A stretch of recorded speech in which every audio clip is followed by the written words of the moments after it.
Bueno, buenas noches, buenas tardes. Bueno, les voy a contar qué hemos aprendido de Brásica en los sistemas agrícolas a lo largo de este tiempo. Nos hemos equivocado una cantidad, no importa los títulos. Acá hay algún productor que ha estado en Uruguay también.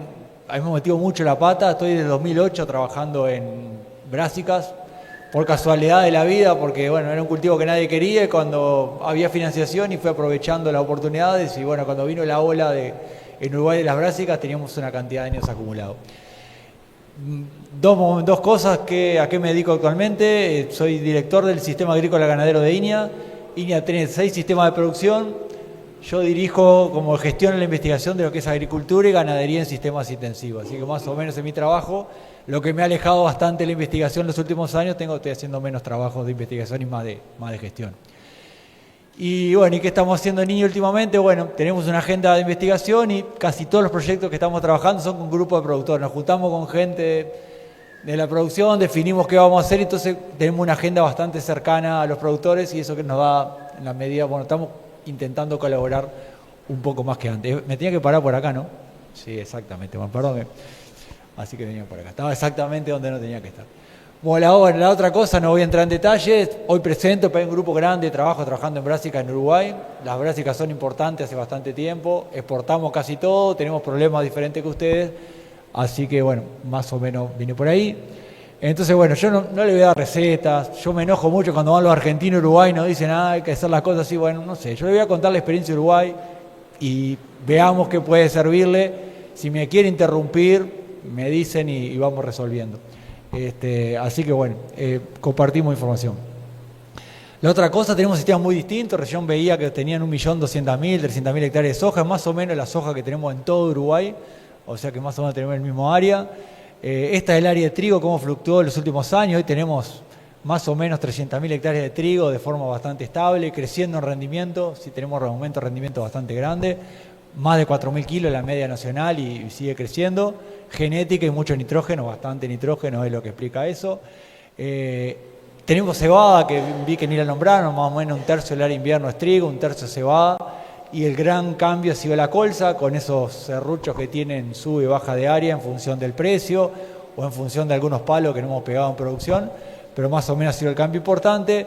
El maíz es otro cultivo que está creciendo, pero de vuelta a 200.000 hectáreas, y el gran cultivo sigue siendo la soja. Esas subidas y bajadas es cuando sube el precio, la soja va a zonas no agrícolas o no potencialmente agrícolas y suben 200, 300.000 hectáreas, baja el precio, vuelve la ganadería y bueno, es más o menos la dinámica.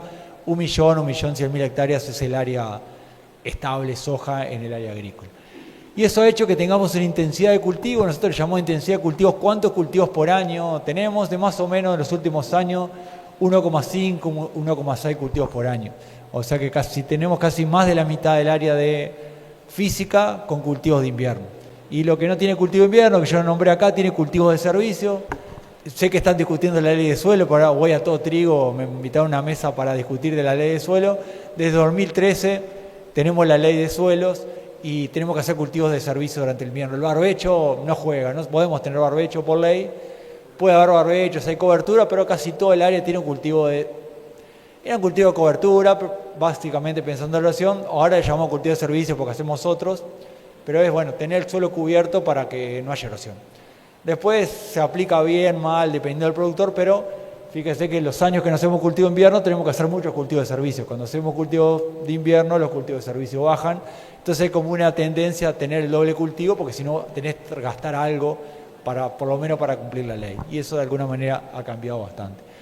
Y la otra cosa que si ustedes miran allá por el 2000 teníamos muchos doble cultivo, pero era trigo-soja. Era trigo-soja, trigo-soja, trigo-soja. Y ahora ya tenemos trigo, cebada, colza, y dentro de las brásicas tenemos 3 brásicas. Y en verano es soja principalmente y algo de maíz. O sea que tenemos sistemas bastante diversos. Y ahora estamos buscando diversidad estival. El girasol ahora está como de moda, creciendo. Bueno, en el verano sigue predominando un cultivo, en el invierno tenemos muchas opciones para jugar.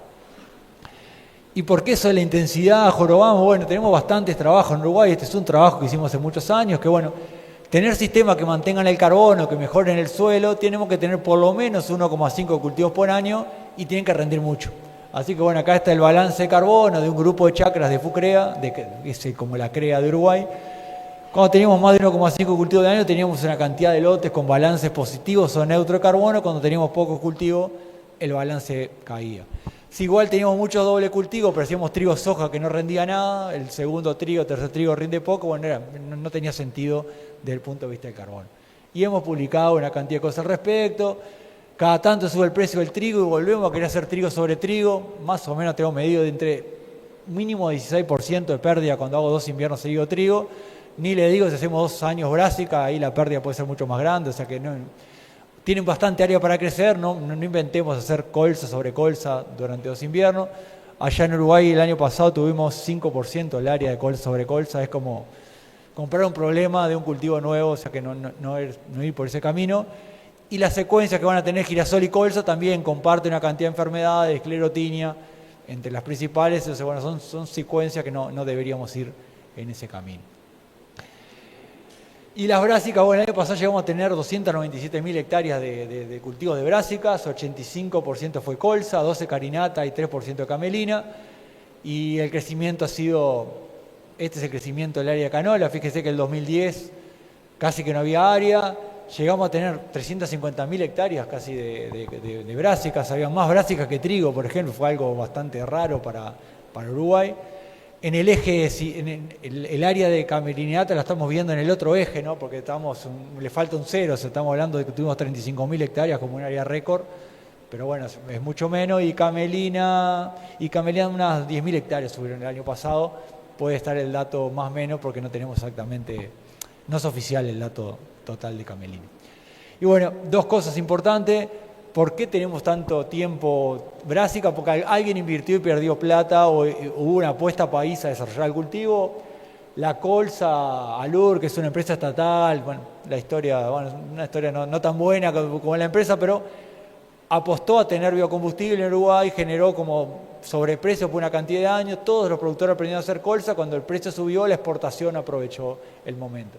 Y Carinata, en su primera etapa, hubo una empresa, UPM, en Uruguay, que apostó bastante a investigación, hizo un desarrollo grande, después por problemas comerciales desapareció, que fue esta caída, bueno, y ahora tenemos a Nufarm, empujando nuevamente el cultivo, o sea, siempre alguien tuvo que empujarlo con investigación, financiando investigación y generando programas para que esto crezca. No es fácil generar un cultivo nuevo. La otra cosa es que tenemos una brecha de rendimiento enorme. Esta es la media de rendimiento de Uruguay. Andamos en 1.500 kilos. Sacamos todos los años 1.500 kilos. Año bueno, año malo, promedio 1.500 kilos.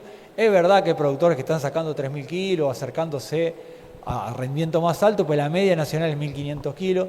Esta es la evaluación de cultivares, evaluación nacional de cultivares, que ahí yo promedié todo, ¿no? O sea, los cultivares que deberían estar, o sea, todo, no elegí los mejores para bajar el rendimiento a los techos. Fíjense que tenemos en torno a 3.500, 4.000 kilos podemos sacar de forma bastante fácil. Eso nos da una brecha de 46%. O sea que tenemos bastante para crecer en rendimiento si pensamos que el rendimiento, el 80% de la media de este rendimiento serían 3.000 kilos. Es como la apuesta que tenemos en Uruguay. Bueno, un buen rendimiento de colza serían 3.000 kilos por hectárea, estamos en 1.500. Tenemos la mitad para crecer en ese camino.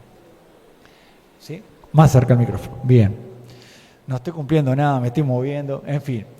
La otra cosa que miramos es, en el Excel todo funciona. Siempre que miramos el Excel funciona. ¿Cuántos kilos le ponen a la colza? Hoy veían que le ponían 1.600, si no me equivoco. Bueno, hay bastantes trabajos que muestran que el rendimiento de colza bien manejada es el 50% del rendimiento de trigo. Entonces, este es el rendimiento de trigo Uruguay. Fíjense cómo viene creciendo el rendimiento medio de trigo a pesar de las variaciones de año. El año pasado estuvo cerca de los 5.000 kilos.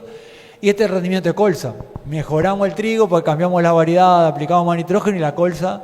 Hacemos todo eso y no nos movemos. Hay problemas grandes que cuesta pasar.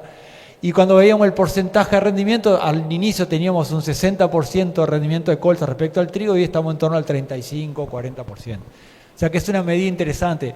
Si sacan 3.500 kilos de trigo y van a hacer un manejo parecido, no tengo la mala noticia que va a ser bastante difícil sacar 1.600 kilos. Tenemos que más o menos pensar el 50% de lo que están sacando en trigo. Así que ese sería el camino. Hay varios papers que muestran esto es de Argentina, del grupo de la UBA que mostró eso. Nosotros teníamos este trabajo también más reciente que muestra básicamente lo mismo y mostraba eso.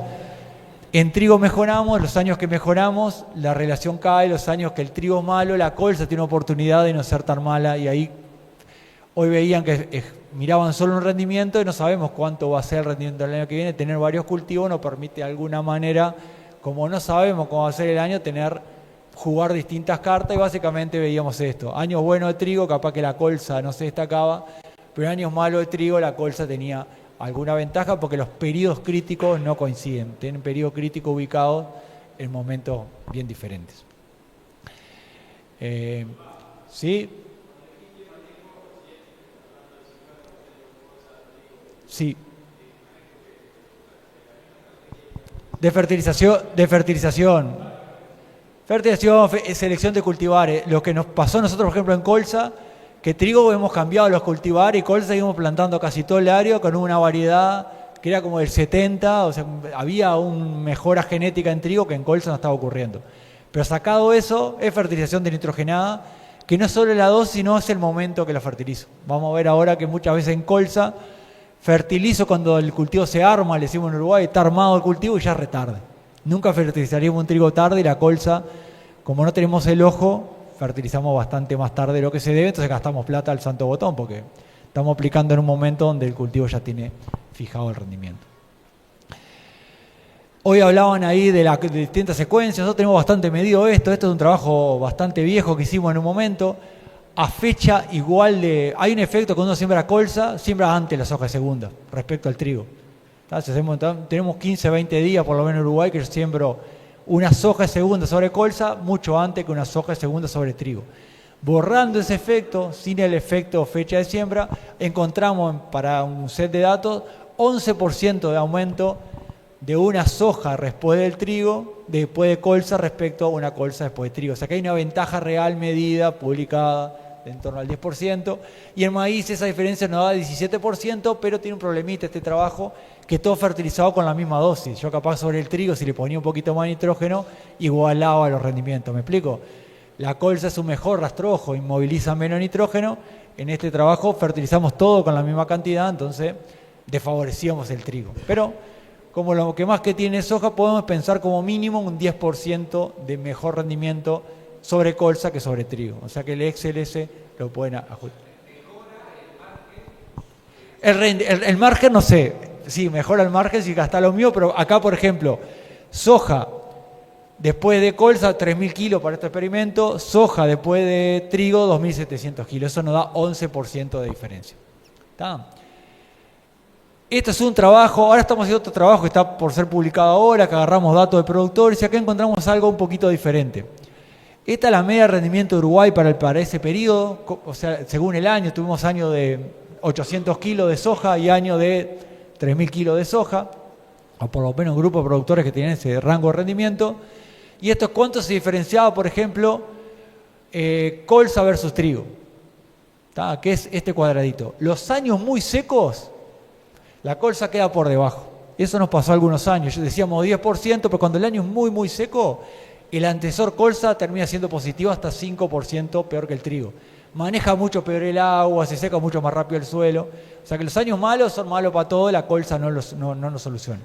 Pero los años buenos se va corriendo la figura y el trigo, la colza puede ser hasta 20% mejor antecesor respecto al trigo. ¿Está claro? Entonces, en promedio 10%, en el Excel 10%, 11%. Aún sabemos si el año va a ser muy seco, la colza no me salva, no tengo ese diferencial de rendimiento. En la medida que el año mejora, básicamente porque tengo más lluvia, puede ser hasta 20% superior. Y esto está explicado por un doble efecto, fecha de siembra y efecto colza per se. Hemos ido trabajando en esto. Estos son experimentos, todo esto son chacras. Lo primero eran experimentos parcelarios, estos son chacras de productor y ahora tenemos parcelas grandes. Esto lo lidera Nico Maltese, que es acá de la zona, pero lo tenemos en Uruguay.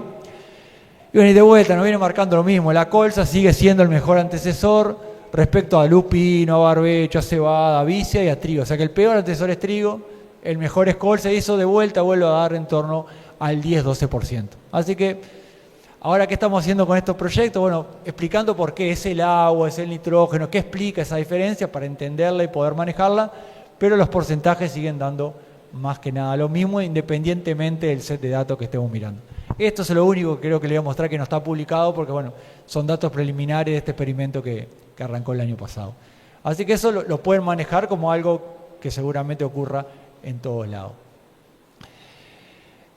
Prácticas agronómicas, bueno, en Uruguay elegimos invernales y primaverales, no voy a hablar nada de invernales para esta zona. Sí, pregunta.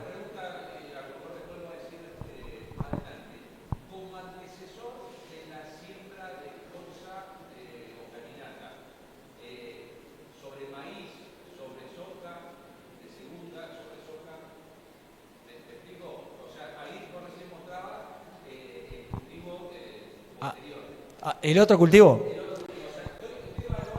Sí. Sí. Bien. El peor antecesor, no lo voy a mostrar, lo saqué, porque como ustedes no hacían doble cultivo, saqué toda esa parte de la charla. Pero bueno, ya va la pregunta. El peor antecesor para soja, para colza, son los doble cultivos anteriores. Si yo tengo trigo, soja, es el peor antecesor hacer colza ahí, porque voy a cosechar tarde, porque tengo rastrojo.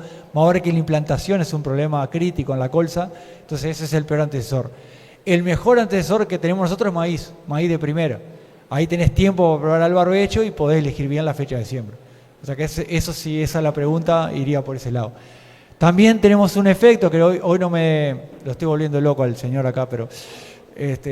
otro efecto importante que hemos visto es el efecto de la col sobre el cultivo siguiente. O sea, vimos colza y carinata, pero especialmente carinata tiene un efecto positivo sobre el cultivo de trigo siguiente. O sea, que vemos un efecto de la carinata que hice hoy sobre el rendimiento de trigo que hago el invierno siguiente. O sea, ese efecto sí lo hemos visto. Bueno, si vamos a elegir cultivo, no voy a hablar nada de invernal. En Uruguay tenemos un nicho invernal, especialmente al sur, para siembras bien temprano. Es un nicho que ocuparía en esta zona de la carinata. Ciclo más largo, puedo cosechar más temprano, las heladas no me complican, o sea que es un nicho importante. Hoy no le voy a hablar. Diferencia enorme, fíjense, una primaveral florecida y la invernal siguiendo haciendo hoja, 90 días puede estar en ese estadio. Para esta zona está muy al límite. Voy a hablar algo de fecha de siembra y cultivar. Especialmente de ciclo, sanidad y algún riesgo de helada, todo lo que es riesgo de helada que hemos trabajado bastante. Bueno, arreglo espacial de cultivo también voy a hablar, fertilización, voy a dedicarme un rato para ver cómo manejamos el nitrógeno, y de cosecha y fitosanitarios que quedan en el grano, si le interesa hablo y si no queda por otro momento. Uruguay exportamos toda Europa, el grano tiene que tener nada, porque cada vez miden más niveles más bajos de residuos en grano, entonces estamos trabajando bastante sobre qué aplicar y hasta cuándo aplicarlo, porque si no termina rechazando los barcos. Entonces eso es para nosotros muy importante porque bueno, todo el mercado es exterior. Así que tenemos una guía de residuos que publicamos todos los años para que la gente sepa hasta cuándo aplicar. Algunas cosas cuando vamos a seleccionar chacra, yo creo que acá es el principal determinante del rendimiento es dónde voy a sembrar. Chacra, lote, perdón, es lo mismo, pero bueno, le decimos chacra en Uruguay. La selección del lote es sanidad cultivo, o sea, no elijamos lugares que vienen de colza o de girasol. Residualidad de herbicidas es recontra importante. No sé cómo está con el amaranto acá, pero en Uruguay le estamos dando con todo para matar amaranto y mezclamos 20 cosas y le damos. Usamos sulfonilureas, cada vez menos, pero seguimos usando, después sembramos colza. Y después le echamos fertilizante y no crece. En realidad tenemos un problema de acumulación de herbicida que no lo pensamos. Hacer colza, tenemos que estar pensando el invierno y el verano anterior qué estamos aplicando para ver si la colza juega en ese camino. Bueno, todos los lugares de compactación superficial por tránsito son un problema. La implantación es un problema y especialmente bastante susceptible a anegamiento. Entonces yo la coloco en un suelo anegado, la hago nacer en un periodo que hay lluvia, probablemente pierda plantas, pierda zonas de la chacra y eso va a tener un impacto grande de rendimiento. Y bueno, en algún momento hemos elegido por topografía. Si tenemos problema de helada, elegir el lote que no sea topografía muy baja podría ser alguna medida de manejo interesante para, por lo menos cuando estemos arrancando con el cultivo. Después uno se va animando, lo va entendiendo y va encontrando mejor estas condiciones. Una cosa que pasaba en Uruguay, no sé, acá también, es bueno, como era difícil nacer, no me preocupaba por la sembradora y la boreaba. O le pasaba, no sé si está acá de moda, estuvo de moda allá en Uruguay el rombo colonizador, que es, no saben qué es, mejor si no saben qué es, bueno, es un aparato que deja 5 centímetros, solo todo roto, o sea que perfecto para cuando llueva se lo lleve la erosión, divino para sembrar colza, pero son esas herramientas que, bueno, facilitan la implantación, pero exponés el lote a un riesgo innecesario desde el punto de vista de ¿Cómo?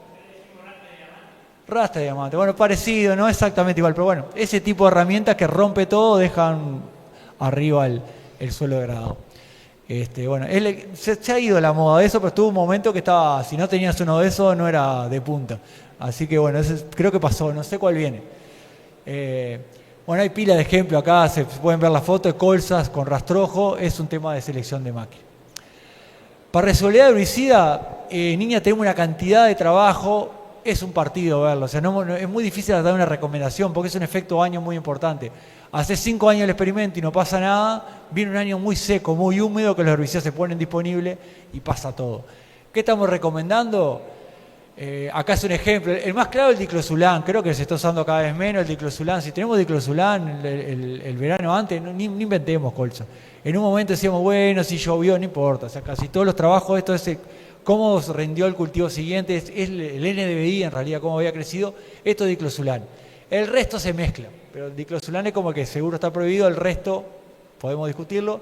Y lo que le estamos recomendando a los productores que lo están haciendo, hagamos un ensayo, el agrónomo vaya al campo, saque un poquito de tierra antes de la siembra y hagan hacer plantitas, tenemos un protocolo ahí que está publicado, estoy así, no es tan complicado, lo podemos hacer como sacamos una muestra de suelo, con una pala hacemos un biensayo y acá podemos ver, por ejemplo acá en esto es el testigo y acá no nació nada, o sea, si no nace es una forma rápida de poder ver cuánto residuo tengo en el lote, y especialmente con los que están en dudas, que algún año afecta y otro año no afectan. En una semana más o menos podemos tener la información si vale la pena sembrar colza. Y después si se me muere sé que es por eso, porque después le aplico que no sé qué, buscamos alternativas y capaz que estamos con un efecto subclínico durante todo el ciclo que limita bastante el rendimiento. Fechas siempre hemos discutido bastante. Con los ciclos de colza que estamos sembrando hoy, no sé cuál es el ciclo más sembrado acá, el de cultivar más sembrado, pero los primaverales intermedios no hay felicidad completa. Si yo me apuro a sembrar, siembro cada vez más temprano, coloco el periodo crítico con heladas en floración. Y si siembro tarde para zafar las heladas de floración, coloco el periodo con heladas de implantación. Entonces tenemos que decidir. Hasta ahora lo que hemos visto, la colza es mucho más susceptible a la implantación que al periodo crítico. Pero eso tiene un límite, ¿no? Cuando en Uruguay sembramos en abril, que hay muchas chacras sembradas de colza primaveral intermedia en abril y florecen en junio, julio.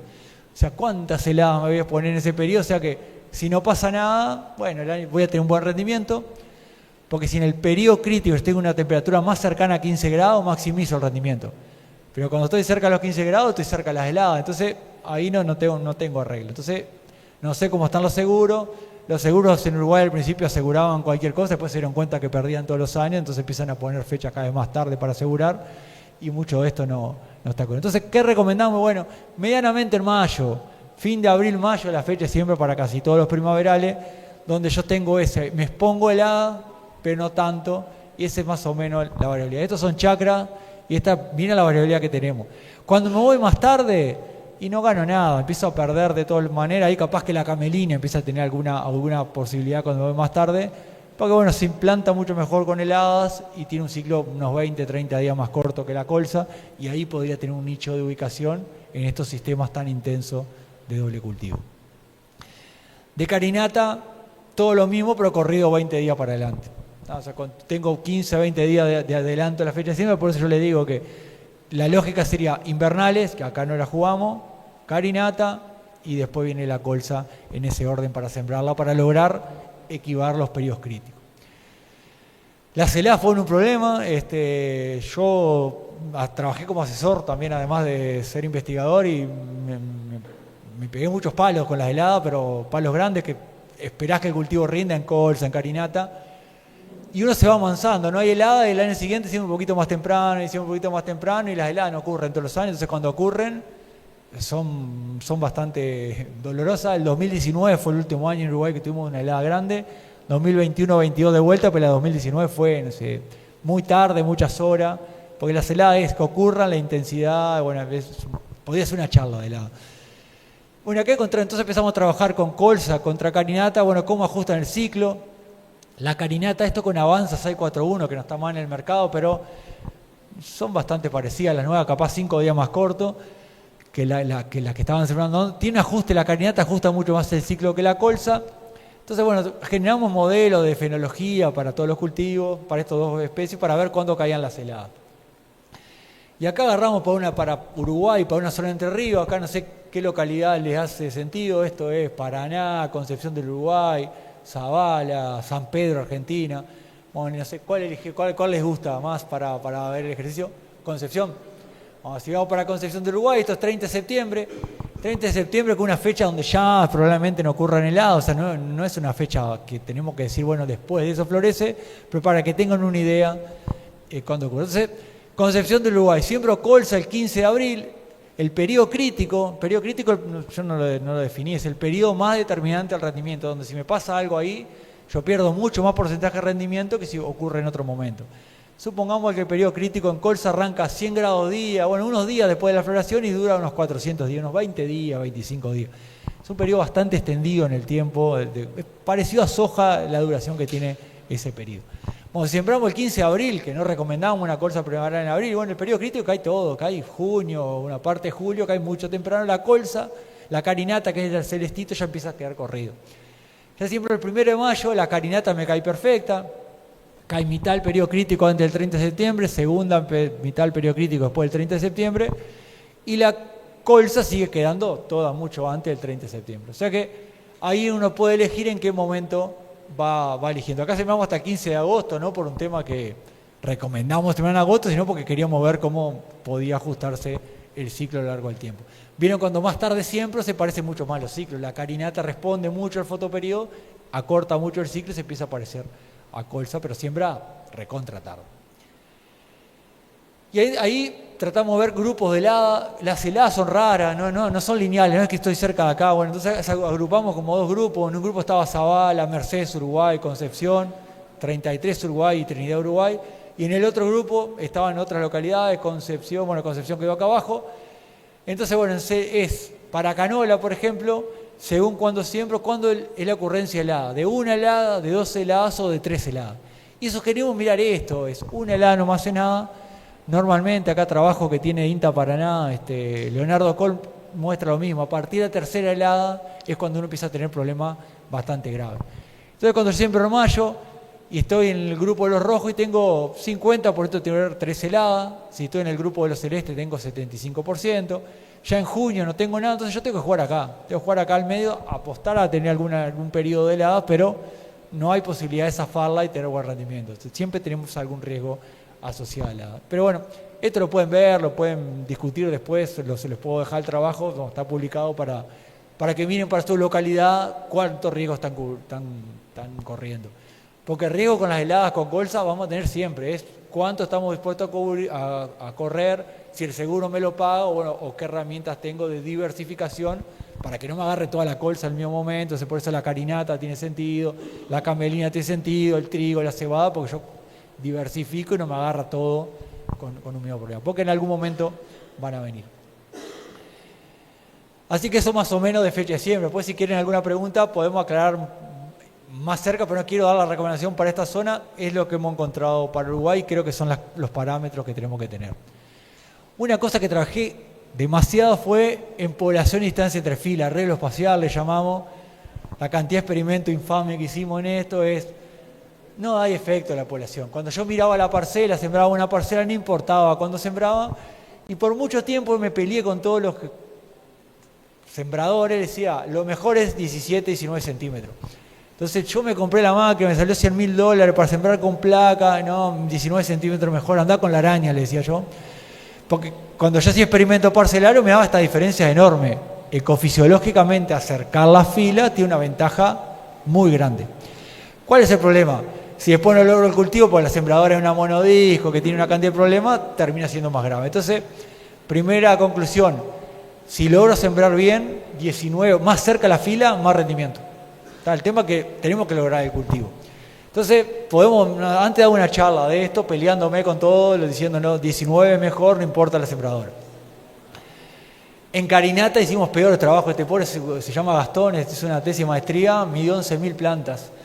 Hicimos miles de cositas, no estaba la inteligencia artificial. Entonces, por ejemplo, Esto lo hacía a mano, marcaba las plantas en la computadora, 11.000 plantas marcaba a mano, después esas mismas plantas las cosechamos, trabajo de loco, armamos, bueno, muchas cosas muy divertidas desde el punto de vista científico para esto, no había ningún efecto.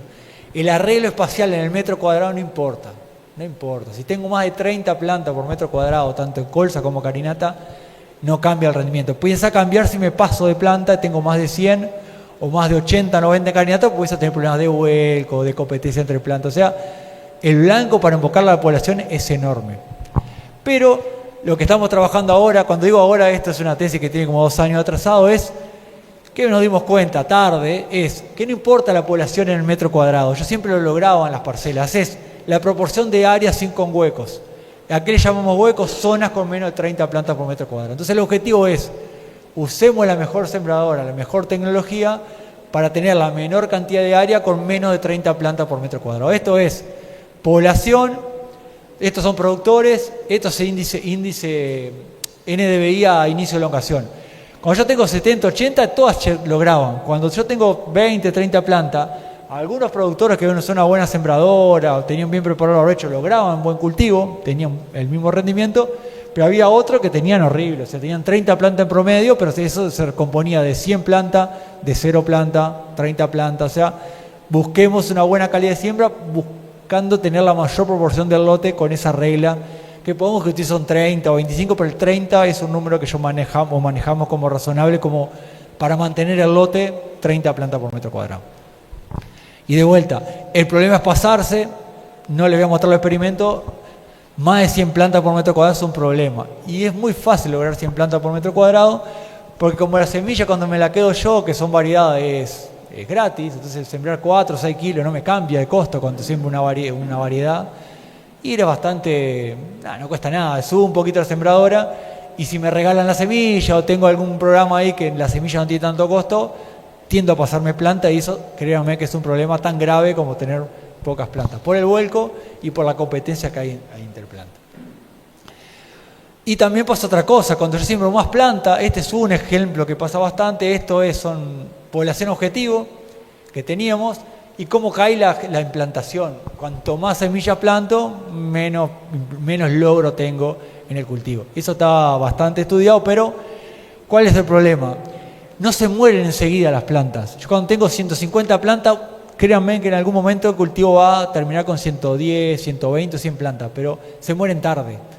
La mortalidad es tarde y eso me quita rendimiento. No se me mueren cuando están chiquitas. Tiene efecto alelopático muy grande, la colza, y se compiten entre ellas, pero se mueren después de inicio de elongación. Entonces generé un biomasa, un canopeo que capturó radiación, me consumió nutrientes, y no es un macollo que retrasloca la planta, es una planta vecina que es como una maleza que estuve creciendo en el cultivo. Entonces, poblaciones menos de 30 es un problema, pasarme de plantas grandes. Pero de vuelta, el blanco es grande, no es como trigo o como maíz que tengo un blanco bien chiquito para no equivocarme. Acá tengo una posibilidad bastante grande de lograrlo. ¿Cómo recomendamos esto? No sé si alguien me hace caso. Yo digo, bueno, ¿cuál es el máximo de población que soportás? 100 plantas, bueno, sembrás 100 semillas viables por metro cuadrado. En el peor de los casos tenés en todas. Si tengo 50% de implantación, bueno, tengo la mitad, o sea, tengo un rango para bajar. Porque elegir un porcentaje de implantación para hacer la cuenta, para calcular la semilla, ¿y cuál elegimos? Si no sabemos, si sembramos ahí arriba, si llueve enseguida el otro día capaz que implanta mucho, es muy difícil estimar un porcentaje de implantación o de logro, como le dicen ustedes, perdón, con colza. En soja, trigo tenemos bastante ajustado, en colza no lo tenemos. ¿Hasta acá venimos bien o muy acelerado? ¿Tengo que redondear? Sí. ¿Entre esos 30 y 100 hay algún óptimo? No, sí, te tengo que decir 60. 50, 60 en carinata, 60, 80 en colza. Primaveral. Si vas a colza invernal tenés que ponerte a 40 plantas por metro cuadrado. ¿Está? Pero no importa, no hay efecto, o sea, no hay óptimo. O sea, es como un objetivo que podés plantearte.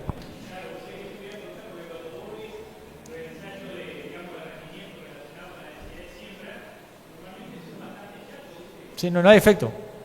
Yo debo haber hecho, nosotros parcelario debemos haber hecho unos 60 experimentos de población para una nube de puntos que te quiere matar. O sea, todo, y eso tiene un efecto, rayamos a mano, o sea, todas las interacciones. Sembrar todo, no importa. Te digo, generamos variabilidad, la medimos uno a uno. Una planta, por ejemplo, de carinata aislada puede tener 11.000 silicuas. Una planta si te ocupa 40 centímetros. Entonces, no queremos esa población porque tiene un tallo que es una chirca, ¿no? O sea, después hay que cosecharlo, eso es el problema del cosechador. Entonces, hay un manejo de la población también para tener la cosecha. En los ambientes jorobados, los ambientes más jorobados, es mejor subir un poquito la población. Eso está bastante estudiado. Si el ambiente es jorobado, subo un poquito la población porque tengo menos momentos o menos chance de recuperarme. Así que eso como una regla que funciona bastante bien en colza. Sí. ¿De qué? No tengo. O sea, no hemos encontrado interacción, fecha de siembra, densidad. Si te vas muy tarde, capaz que sube un poquito la población, pero no se colza o no veo un efecto de ajuste ahí. Es muy corto el ciclo de colza. No te da tiempo de hacer esos ajustes tan grandes como trigo, que podés con menos plantas sembrar más tarde, más plantas sembrar más tarde, generar canopeo. Tenés muy poquitos días. Pero no tengo el experimento para mostrarte eso. Tengo que redondear y me quedo un rato. Bueno, arriba. Nitrógeno y azufre. Problema que tenemos hace años en Uruguay. Azufre le voy a mostrar poca cosa. Lo precisamos temprano. Hace años que venimos trabajando con lo que llamamos curva de dilución de nitrógeno. Esto no lo inventó Uruguay, existe en el mundo hace años, simplemente lo estamos aplicando. Para todos los cultivos y especialmente para colza, esto es una curva local, sabemos que la cantidad del porcentaje de nitrógeno que tiene que tener la planta depende de la biomasa que tiene acumulada. Cuanto más biomasa tiene, más kilos de nitrógeno, pero menos porcentaje. Razonable, una planta chiquita tiene mucho porcentaje de nitrógeno, una planta grande tiene poco porcentaje, pero muchos kilos. ¿Está claro?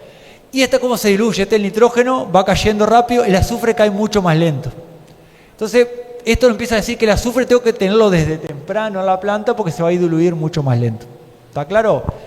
Entonces calculamos lo que se llama índice de nutrición nitrogenada. Yo saco una muestra y tengo 1,5 toneladas de biomasa y tengo 4% de nitrógeno, es un buen valor, estoy por debajo de lo cual todo debería tener la colza.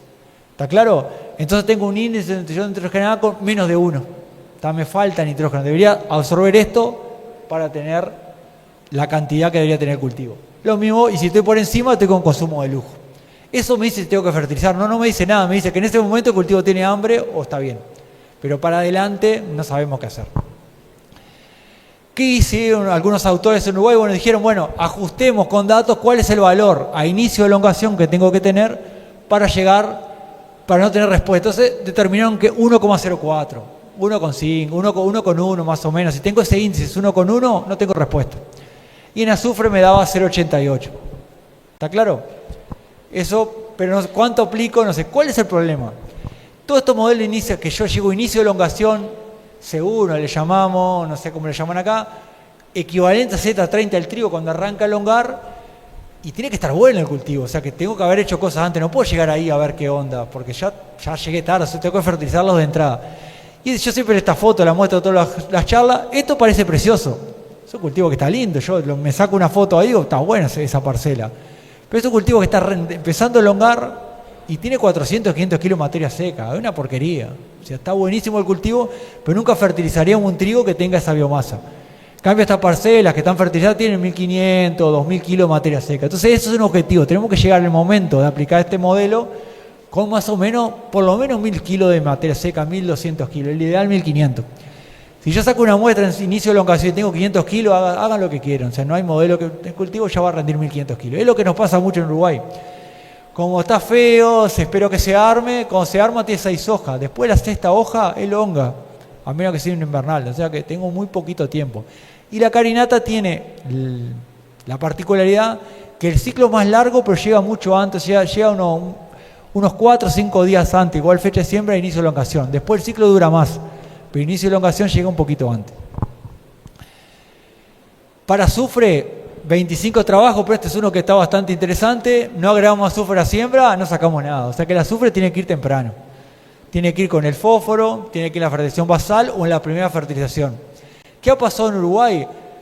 El azufre hace tiempo que está de moda o que está con problemas, entonces usamos urea azufrada, súper simple, o sea que todo el sistema está agregando azufre todo el tiempo. Entonces, hoy hacemos experimentos y la respuesta no está tan clara. Tenemos algunas diferencias con otros técnicos, pero no estamos encontrando tanta respuesta a azufre.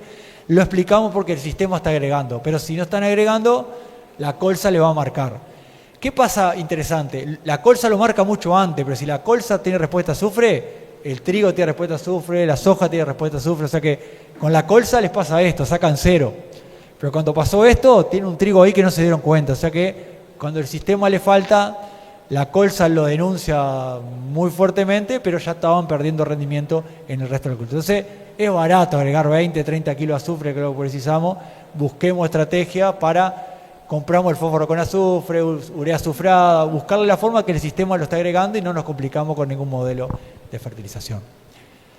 Y más o menos un buen cultivo, hay varios trabajos, un buen cultivo de colza a inicio de elongación tiene que tener absorbido entre 6 y 10 kilos de azufre por hectárea. O sea que yo puedo sacar una muestra a inicio de elongación, si tengo entre 6 y 10 kilos yo no preciso complicarme más con el azufre de ahí para adelante. Es como una regla que funciona bastante bien.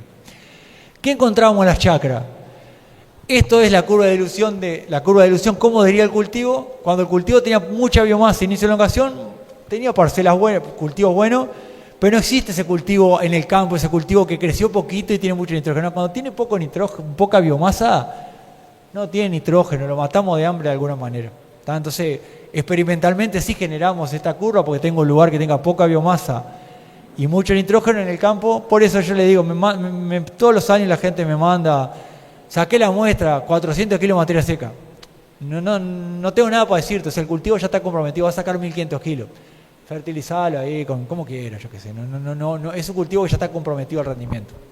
¿Está claro? Hemos hecho una cantidad de cosas en carinata, más o menos lo mismo. Algunas cosas interesantes que quiero mostrar. Por alguna razón todos piensan que la colza es mala absorbiendo nitrógeno. No sé, está escrito en algún lado, se dijo en algún libro, pero todos tenemos precisa mucho nitrógeno y es mala. Todo lo contrario. La colza es súper eficiente absorbiendo el nitrógeno absorbido. En promedio acá nos da entre 0,9 y 1,2 kilos de nitrógeno recuperado por cada kilo de nitrógeno aplicado en términos promedio. ¿Cuándo recupera poco? 0,33, cuando lo apliqué mal o tarde. Cuando hice mal las cosas o el cultivo tiene otra limitante, pero recupera bastante el nitrógeno que estoy agregando. Entonces, eso es algo que, sí, ¿te pregunta? Seca. A inicio de elongación.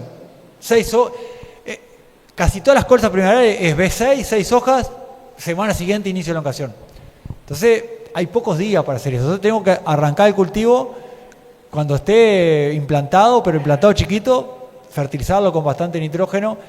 ¿Qué recomendamos en Uruguay? Usamos el modelo de trigo. Usar el modelo de trigo siembra o Z22, que es nitrato en suelo y a función de eso fertilizamos. No sé qué usan acá, pero utilicen lo que utilizarían en trigo como primera dosis. Corrijamos en C1, pero en función del potencial. Si no, a inicio de elongación no tiene sentido corregir si tengo muy poquita biomasa acumulada. Es como el mejor indicador de productividad. Entonces, tenemos que tener una fertilización temprano. Nosotros somos el modelo de trigo, recomendamos el modelo de trigo. No vamos a generar un modelo de nitrato para colza, no importa. Hay que agregar bastante temprano.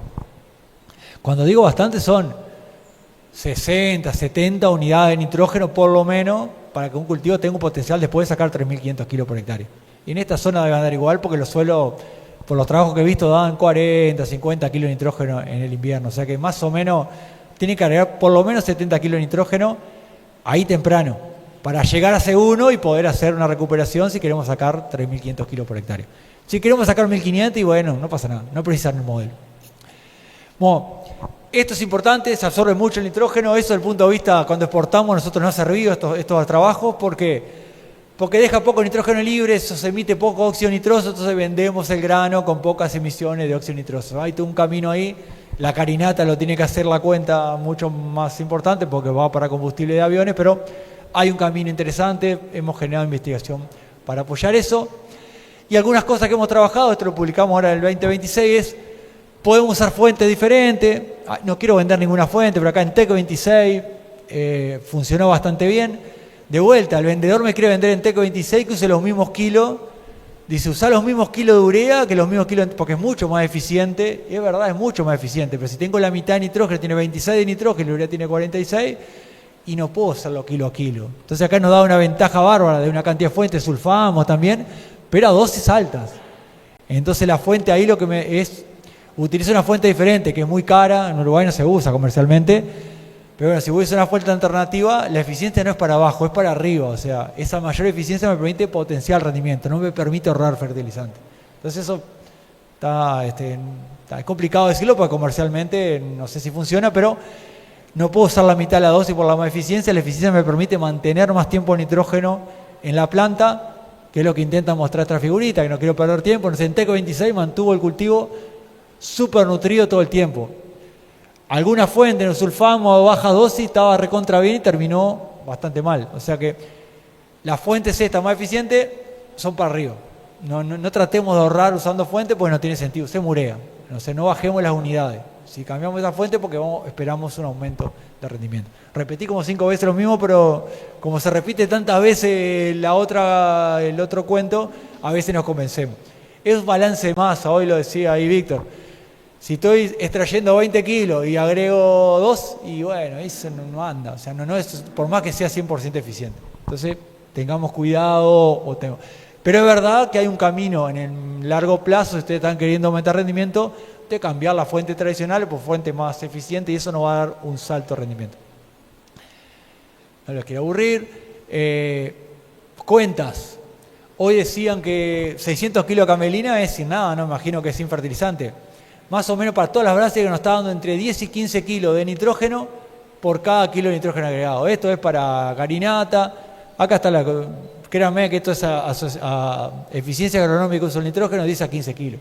Hagan las cuentas, no sé cuánto vale la carinata, cuánto vale la camelina y cuánto vale la urea. 10, 12 a 1. Si quieren ser conservadores en 10, si quieren ser positivos con la fertilización, 15.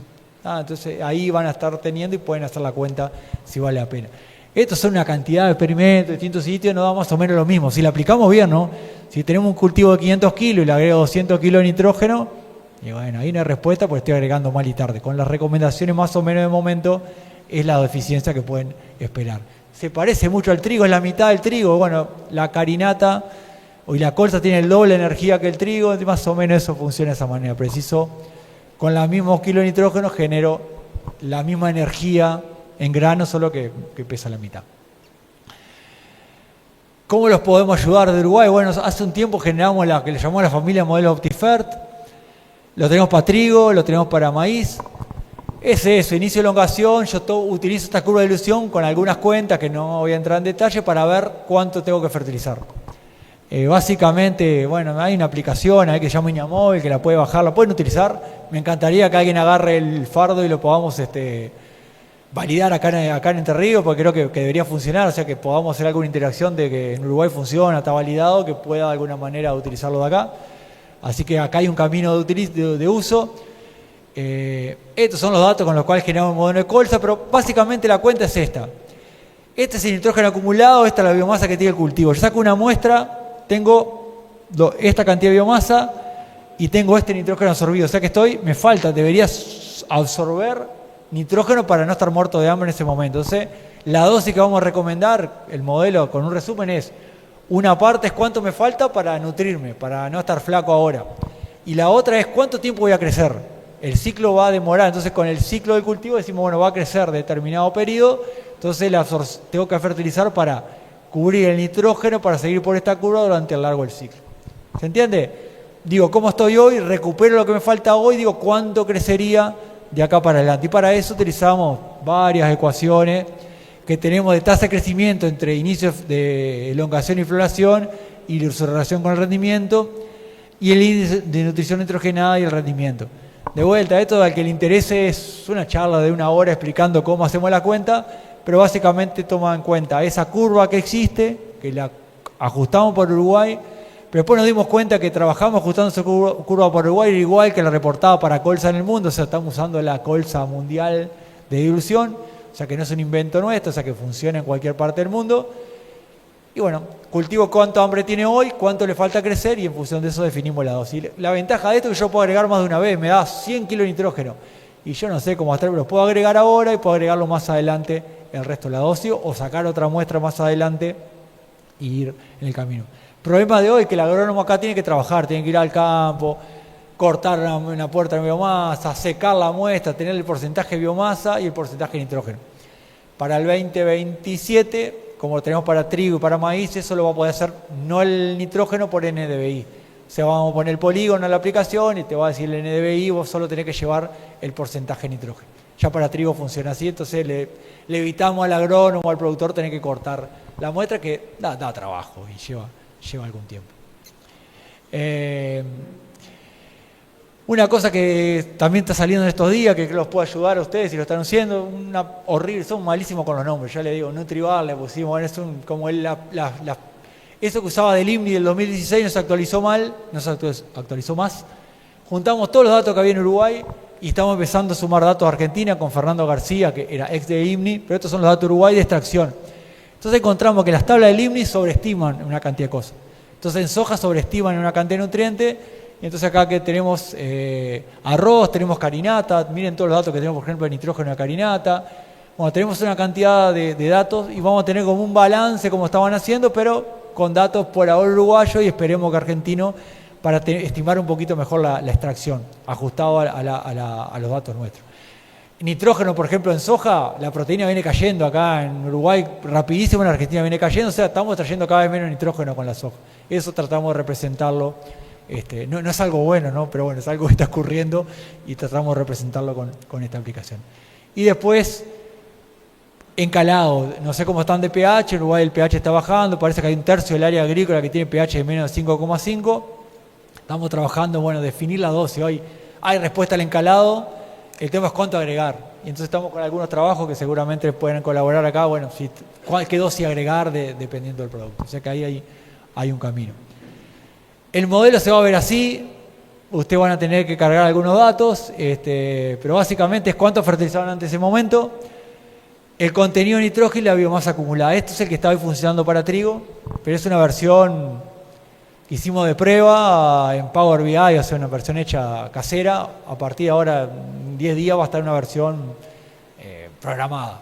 Y tiene una API, no sé si a alguna empresa le interesa no usar el modelo nuestro, usar solo el modelo, pero usted le pone la carcasa que quieren, vos se lo podemos, por un módico precio se lo podemos dar, ¿no? En definitiva queremos vieron que INIA o las instituciones hacemos una aplicación y después queda fea con el tiempo. Entonces queremos que en realidad lo que importa es el modelo. Queremos que las empresas, los agrónomos locales logren usar el modelo y que le pongan y actualicen la parte de visualización, lo que lo hagan ellos, que le va a salir mucho mejor que INIA, que bueno, no sé, dentro de un tiempo este modelo lo están dando y yo no voy a ajustar la letra, no sé, cosas que queden más lindas y la usabilidad de la aplicación. Otra cosa interesante que lo podemos hacer por Entre Ríos también es la zafra. Caracterizamos la zafra en ese momento. El año pasado esperábamos colzas muy lindas y no rindieron mucho menos. ¿Qué creemos? Bueno, hubieron una cantidad, estos son los 5 quintiles del 30 años, miren, estos son la cantidad de días con más de 15 grados durante el periodo de floración madurez fisiológica. Fue un año re caliente, nadie se dio cuenta. Para trigo fue excelente porque después bajó la temperatura, pero en el periodo crítico de la colza fue bastante más caliente. Y eso explica en parte esos 200, 300 kilos, creemos que explica esos 200, 300 menos kilos de rendimiento que la gente lo miraba y después no estaban en el campo. O sea, el llenado grano fue importante. Y ya termino ahora sí, creo que estoy tarde. No sé cómo están acá con los apicultores, cómo se llevan. En Uruguay es un problema, hay tensiones.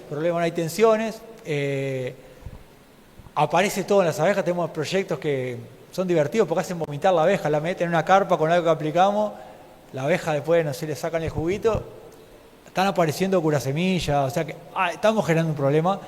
En la abeja lo podemos ver, pero están los otros polinizadores. O sea que hay un problema ahí que tenemos que, como agricultores, pensarlo. O sea, no son... Es complicado, bueno, no quiero decir cosas impropias.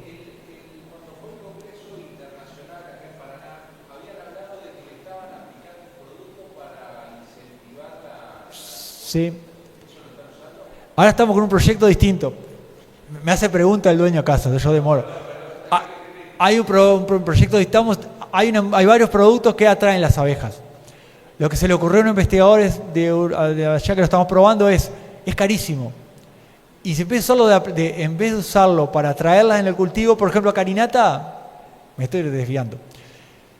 Las abejas no les gusta mucho carinata. Si tienen que elegir carinata y colza, es un recurso que no lo eligen. O sea, no lo eligen. O sea, si hay una carinata en el medio de la nada, van a ir, porque es un buen recurso. Pero si tienen para elegir colza y carinata, eligen colza. No sabemos, que tiene la flor un poquito más clara, no sé, no le gusta la colza, o no la eligen como prioritaria. Pero ¿qué hicimos? Bueno, con esos productos dijimos, bueno, en realidad si lo aplicamos para atraer, que podría ser aplicado en carinata, y si lo aplicamos en los costados, entonces tenemos un proyecto que estamos aplicando este atrayente en los bordes cuando tenemos que hacer una aplicación complicada en el cultivo. No lo estamos haciendo en colza, estamos probando en soja. Entonces atraemos todos los polinizadores para el costado, hacemos la aplicación y eso a los 2 o 3 días empieza a ir el efecto. Entonces, bueno, forma divertida y barata de por lo menos pensar cómo hacemos para sacar los bichos, hacer lo que tenemos que hacer y después que vuelvan y que de alguna manera no se mueran tanto. Así que bueno, no tengo el dato, no funciona tan perfecto, pero bueno, son las cosas que yo que sé, capaz que ni se nos ocurría, no nos importaban, pero este año en Uruguay se murieron, el 5% de las colmenas se murieron entre la cosecha de colza y los barbechos. Pasó algo grave ahí que no sabemos qué, no detectamos todavía qué, pero bueno, nos interpela ahí como investigadores, bueno, tenemos que dar una respuesta, porque es un rubro que existe. Pero en carinata hay una buena noticia. Esto es una cantidad de experimentos que, pobre abeja, la encerramos en carpas y la dejamos ahí polinizando y tuvo una carpa al lado que no tenía abeja. Nos da más o menos aumento del 15% del rendimiento. ¿Qué no es aumento? Es, si yo elimino la polinización, pierdo 15% de rendimiento. ¿Está claro?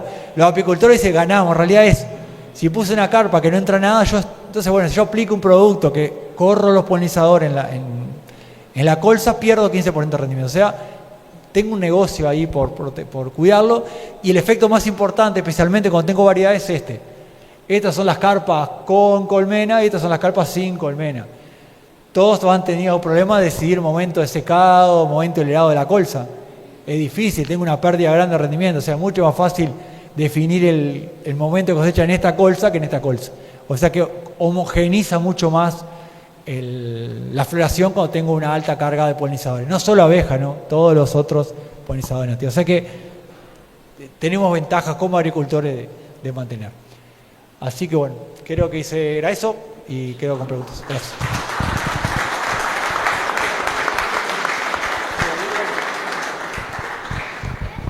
Yo creo